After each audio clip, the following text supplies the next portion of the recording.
Thank you for joining me in episode 6 of season 3 Harry Potter HBO TV series in my vision. This is of course The Prisoner of Azkaban and how I think HBO can make this season and series epic. Today we're going to pick up where we left off on the last episode, which was basically Harry getting the Marauders map and what that means for the journey. I'm going to touch on a few key points that I think should be highlighted in the HBO series from the movies and the books. What is it that we need more on? They gave it to Harry so he can sneak into Hogsmeade, the Marauders map. That's why it was handed to Harry, because he didn't have the permission he needed, which he's been seeking quite badly throughout this season. And I feel like this is an element that gives the success of the story. The map is magical, it's amazing, lets you know who's doing what, where, when, and you can kind of use that in a good way and a bad way. Fred and George call it a spare bit of parchment, but it holds some amazing secrets, and this is what's going to give Harry the option to get to Hogsmeade because he didn't get his permission slip signed. So in this episode we're going to cover a couple of key elements, and we're going to get to a point where we understand why is it so important. There's a lot of story here, and HBO could make this really magical. So the deeper narrative is the map was created by James Potter and his friends, the Marauders.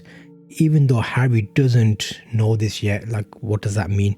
It's a legacy item, it's from the past, it's very important, and it's like a generation of troublemakers basically were using this. And I feel in this episode it's a couple of key elements. We get more details from Cornelius Fudge about the betrayal of the Potters, how Sirius played an important part in this, Pettigrew, and there's loads of juicy detail here. I feel like we're right in the midst of it here, so I need to pick out some key things that I want to expand on. And reading the book, listening to the audiobook, checking the movies, I think the emphasis during this part of the story is really around Sirius.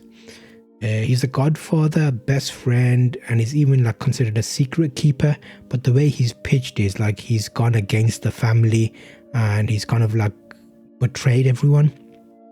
It's quite a lot of irony here because Harry believes the betrayal at this stage and he gets really angry, and it's shocking like feeling the characters like McGonagall who knew him, like they knew Sirius, and even Rosmeta. And I feel Rosmeta can get her a little bit here as well, because it's very important to get this.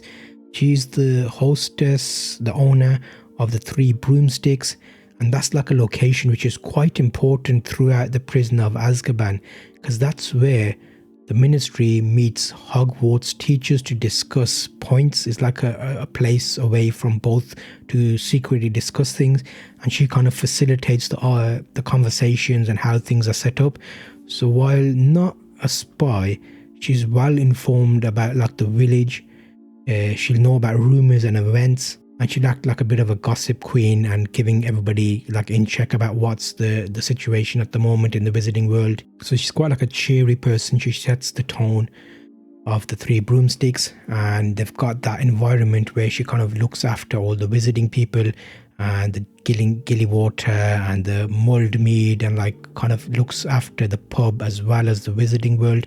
So maybe have her as like a key element as a character to set out what's going on, because of course this is the key place where Harry's able to listen in and find out about the conversations about Sirius Black and the backstory, which is essential for the storyline. And obviously he leaves very angrily, finding out what's going on. So this is where it's hard for Harry to kind of understand who he should believe, who he shouldn't believe. There's a lot of like emotional depth as part of this story, especially like when the story starts coming out and Peter Pettigrew's information is leaked. So it's kind of like he's set up as like a pathetic but loyal friend who died confronting evil, and it makes like the truth a little bit more shocking as we start discovering what's going on and the overall tragedy. He's Pettigrew's praised as a hero, while the story is like hidden in like plain sight. So it's like, wait, what? So it's what's going on, what's true, what isn't true, quite a lot of rumors. And Harry's emotional state and isolation is like advanced in this part of the season. It's almost like Harry's starting to become grown up now, and he's starting to get involved in grown up problems. So far he's kind of like been innocent, and like he didn't really know what was going on, but now he's slowly seeing these things which are popping out at him. He feels like now he's hearing the story as the person that gave him the scar being harbored by someone who's meant to be his godfather. So it's like loads of little like things there which are hard to dissect. It's very emotional and depth orientated in the book. It's the matter of getting that portrayed in like a good script version in the movie. So we see that, but we also get flashbacks, maybe like plant a seed of obsession, like, oh wait a minute, I need to find out more about this. And Harry's now got a vendetta against Black to truly find out what's going on and kind of get him.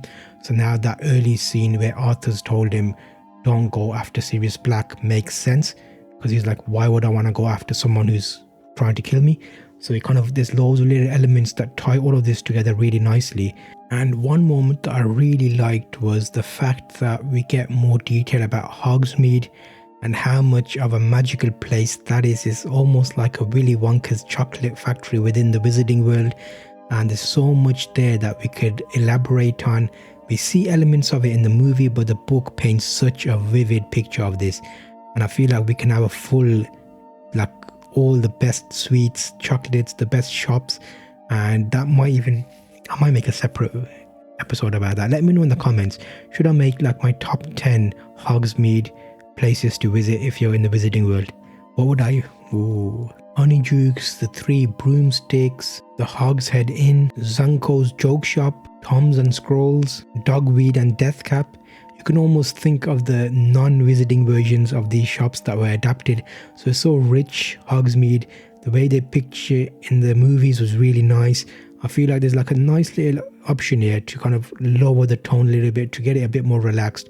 A little bit of a throwback to season 1, season 2, because this season's very dark. Like there's a lot more adult topics around like betrayal and how Sirius Black is out to get Harry, and is he really a betraying person to the family? Did he help Voldemort get Harry and kill his parents? Like there's a whole new timeline here, and I feel like there's too much detail to fully encompass. We've got 10 episodes. We're already on episode 6. How well are we doing? Is there a key moment you think we should have had?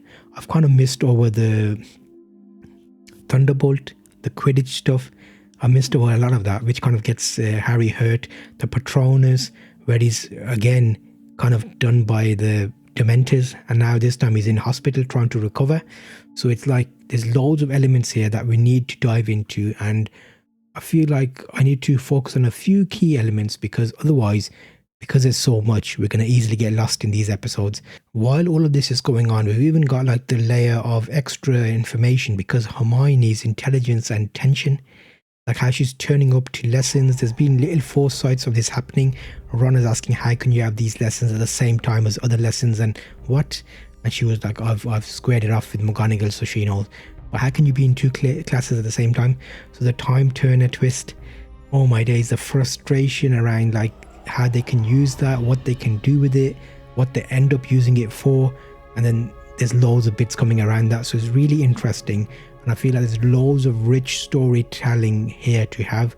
But how many of these need their own episode, and how much needs more time on HBO's vision? I feel the Patronus training is a key element here, which we can slowly bring this season to. I think the Patronus section is a good bit where we can start bringing this episode to a cliffhanger, because he's starting to learn Patronus to help him with the training. Lupin's there, they're setting the scene. Harry's really intent on learning it. Lupin's giving him more and more encouragement. They're slowly kind of getting, I think the film did a good job here, but we can expand on how intent Harry was to try and learn this. And then obviously he pushes it so far that he's out of it. So this would be the cliffhanger where he actually collapses during his Patronus training, and we decide, is Harry actually ready to handle the Dementors, and what will happen next? So that would be the cliffhanger for this episode. There's a lot going on at the moment with Harry and the whole journey, but in the next episode, Harry is even more determined to learn the Patronus. Does he succeed? I'm on X on Twitter, so share your thoughts with me. How do you think these episodes are going?